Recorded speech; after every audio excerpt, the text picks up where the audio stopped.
sebelum lanjut, bagi teman-teman yang belum men-subscribe channel ini, silahkan klik tombol subscribe-nya. Dan bagi yang belum nge-like video ini, silahkan klik tombol like di bawah ini. Bagi yang sudah subscribe, saya doakan semoga rezekinya lancar dan sehat selalu. Bagi teman-teman yang belum subscribe, pasti menyesal. Oke, langsung aja, mari kita lanjut.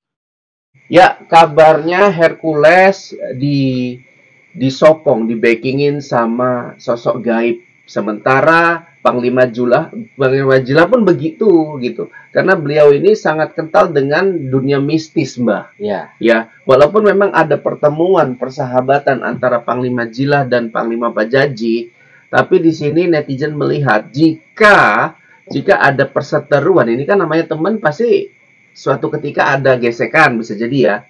Nah, kesaktian nih Mbak, antara Panglima Jila dengan Bapak Hercules sendiri. Ya. Ya, ini mana yang lebih sakti? Dari sisi apanya nih ya? Dari sisi ya fisiknya, Mbak, mungkin dalam artian, kemudian dalam kodamnya mungkin. Ya, mereka ini kedua-duanya mempunyai watak yang pemberani. Dan kedua-duanya ini antara Panglima Jila dan Hercules, yaitu memiliki, yaitu kalau kita bilang ya, Panglima Jila ini dari leluhur ya. Nah, kalau Hercules ini ya kita tidak tahu apakah mungkin bisa jadi juga dari Kanjeng Ratu Kidul. Nah, itu pun kesaktiannya sangat luar biasa juga. Jadi mereka ini kedua-duanya tidak bisa dianggap enteng gitu ya, tidak bisa dipandang sebelah mata gitu. Nah, jadi mereka ini masing-masing memiliki kekuatan ataupun kesaktian yang sangat luar biasa. Wow. Nah, itu luar biasa ya. Oke, jadi kalau menurut Mbah, yang lebih sakti dari kedua belah pihak ini, apakah Hercules yang memiliki banyak ormas di berbagai wilayah? Banyak ormas berarti banyak anggota, sementara Panglima Jila hanya memiliki pasukan Pantak Badigi Borneo di Kalimantan yang mungkin nilainya hanya beberapa ribu saja gitu. Nah, jadi begini ya, dari pandangan saya ini, saya kalau memandang tidak membenarkan ataupun tidak mengunggulkan gitu ya, tapi ya siapapun orangnya, ketika mencari gara-gara duluan, ya sekuat apapun itu pasti akan kalah, karena kebatilan ataupun kejahatan itu pasti akan kalah dengan kebaikan. Nah, itu tadi. Nah, jadi kalau mereka ini kedua-duanya bisa menjaga, nah ini kalau kita bilang ya, mereka ini sama-sama kuat. Nah, tapi kalau salah satu saja yang menyepelekan atau kita menganggap remeh seperti itu ya, menganggap tidak ada apa-apanya. Nah, jangan dianggap orang yang tidak ada apa-apanya itu bagaimana ya, merasa kita lebih hebat. Nah, intinya gini Mbak, kekuatan mereka ini adalah kekuatan dari alam, leluhur, ya bisa dibilang gitu ya. Kalau di Bapak Hercules dari Papua mungkin, atau dari mana, kalau digunakan sembarangan untuk semena-mena, maka kekuatan tadi akan menghancurkan dirinya sendiri. Oh, nah, tapi begitu. Ketika mereka yakin apa yang mereka lakukan adalah demi kebaikan, demi masyarakat, ya, atas dasar keyakinan, maka kekuatan tadilah berfungsi gitu ya, Mbak? Berfungsi seperti itu.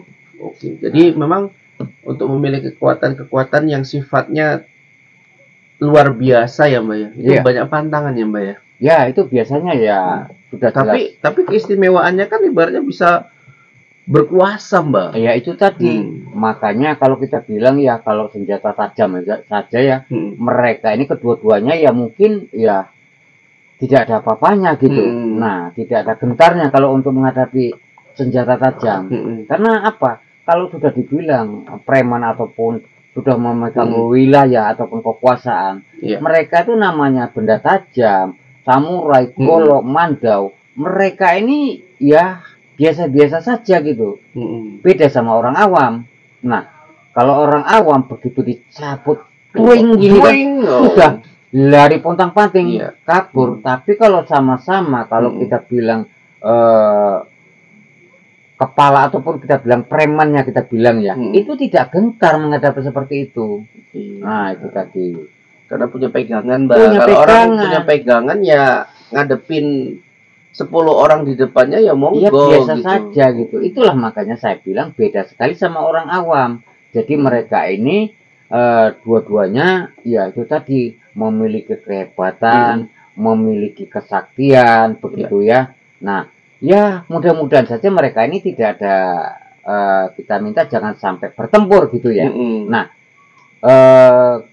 kalau kita bilang ya di negara ini di Indonesia ini mempunyai preman yang sangat hebat-hebat, tapi untuk kebaikan negara-negara lain, negara luar sana itu takut terhadap Indonesia gitu. Tapi kalau di negara kita sendiri ya preman sama preman, adu kekuatan seperti itu ya, negara lain menyepelekan kita. Nah, makanya kita zaman dahulu bisa dijajah. Bagaimana orang zaman dulu bisa dipenggal kepalanya putus, bisa hidup lagi. Nah, tapi apa? Zaman Belanda dulu diadu domba kita, dilaga Indonesia sama Indonesia, sehingga Indonesia sama Indonesia pertumpahan darah. Mereka padahal tidak ada apa-apanya. Jadi leluasa mereka untuk menghancurkan Indonesia ini. Nah. Oke, Mbah.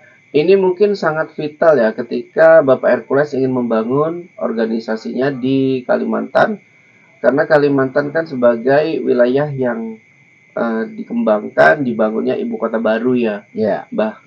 Ya, apakah